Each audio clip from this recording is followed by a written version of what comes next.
What's up, paisanos? Jorge here with a new video review for you. I recently stumbled with this DVD called Necessary Evil. At first, I thought it was going to be a whole villain assemble. You know, villains coming together to fight superheroes, create chaos, all the good stuff. But to my surprise, it was a documentary about DC comic book villains, portrayed in graphic novels, movies, and even TV shows. This documentary was directed by a guy named J.M. Kenny, which also directed other pretty enjoyable documentaries. I know it's weird to review a documentary, but honestly, I couldn't help to share my personal opinion about this documentary because, in a weird way, I found it interesting. Now, this came in 2013. Zack Snyder's Man of Steel was just released to theaters, and the movie community was whether pleased or unhappy of this movie. People were criticizing about the future of DC movies, while Marvel were and still is crushing the box office. So I thought to myself that this was a desperate yet sad attempt to get some audience attention. But again, I was caught off guard. After watching this, I started to think, man, DC has some badass villains. And I kind of felt nostalgic thinking about it. These baddies really left an impact in my life. Not in a creepy way, by the way. Now, we're not going to compare DC and Marvel movies, not their villains, their heroes, whatever. That maybe will be for another video. But going back to Necessary Evil, the title itself really attracted me, and the list of guests that this movie has to offer are pretty impressive. Some of them include Zack Snyder, of course, Clancy Brown, Kevin Conroy, and even Guillermo del Toro makes an appearance alongside many other guests. If a villain is great looking or is great just visually, but doesn't have a backstory, it really takes away from enjoying its run. They discuss about their personal opinion about the supervillains and what and why makes a good villain, well, evil. All this is narrated by the master of all epic voices, Sir Christopher Lee. Consider this. The function and role of the hero and the villain is all simply a matter of perspective. If we reversed focus and considered the story from the point of view of the villain, wouldn't they be the hero and the hero the villain? As for the villains, they mention Superman and Batman villains, of course. But the way they dig into these characters is really deep, and they give them the tribute a great bad guy deserves. Also, I got to see some of the characters that I didn't even know they existed, like this guy. There's a handful of those villains like Larfleeze, the Orange Lantern. He's deadly, but he's fun. He's overwhelmed with greed, and he'll kill for it, but he's still funny because of that. He comes to Earth, and he finds out there's a being here called Santa Claus who gives people things that you list. So when Larfleeze finds out there's a being called Santa Claus that answers your Christmas list, he makes a giant Christmas list. And then when Santa Claus doesn't show up, he gets pissed off and he says, I'm gonna kill him. And he goes on a hunt for Santa Claus. There's very few characters that you can pull that story off with. Larfleeze is one of those characters. That is pretty awesome. One of my favorite parts about this documentary is the design of the penguin. Because the way they explain it, it's really freaking cool. The penguin has what is informally known as a Napoleon complex. The small man who wants to be big. If he could lose any of that weight, he wouldn't, because it helps him take up more space. You know, his hat makes him taller. His umbrella, when it's extended, helps him take up more area.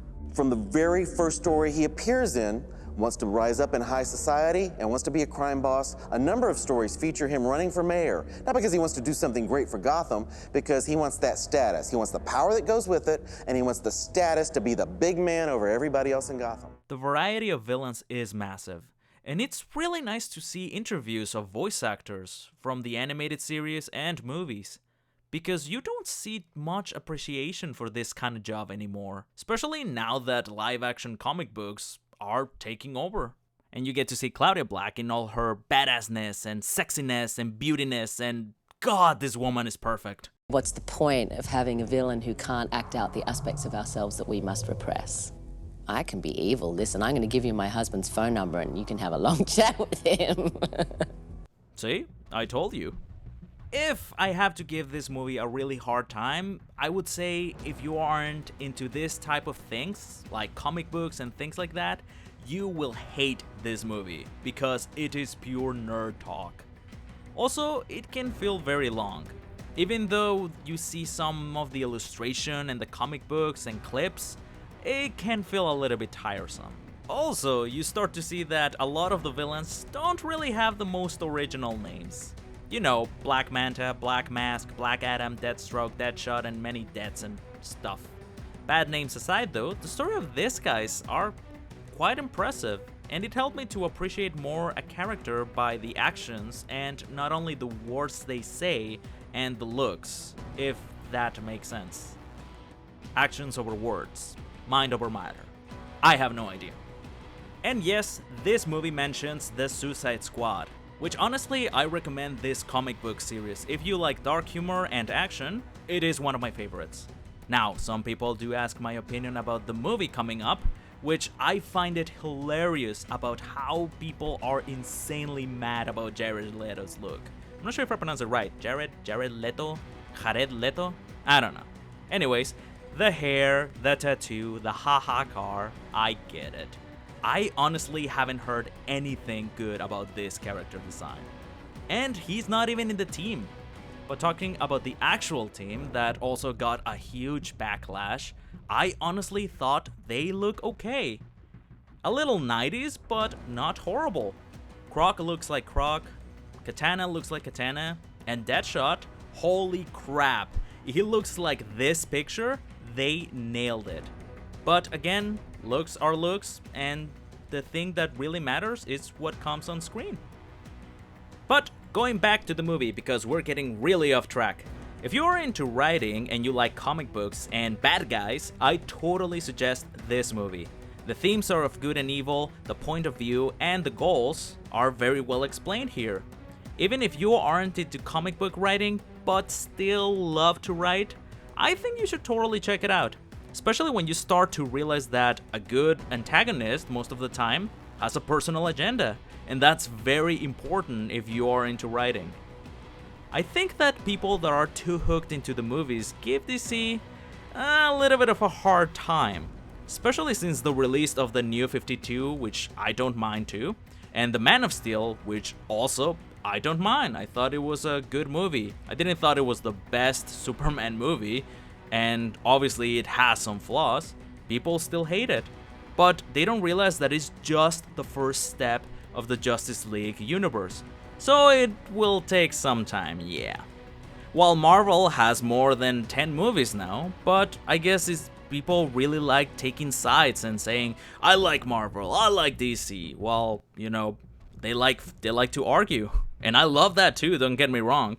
But anyways, love it or hate it, I respect this documentary for educating me a little bit more about how to develop and create not only an antagonist, but also any kind of character. So the next time you see a bad guy in any kind of comic book, video game, movie, graphic novel, or even books, try to analyze it. See what makes it attractive, what makes it bad, what makes it badass, what is their personal goals, or even take a look at their point of view. Why are they doing what they're doing? And that, amigos, it's the beauty of writing. And thanks to this movie, we know that in the superhero world, we know that evil isn't just unavoidable, it is also necessary. Don't you just love a happy ending?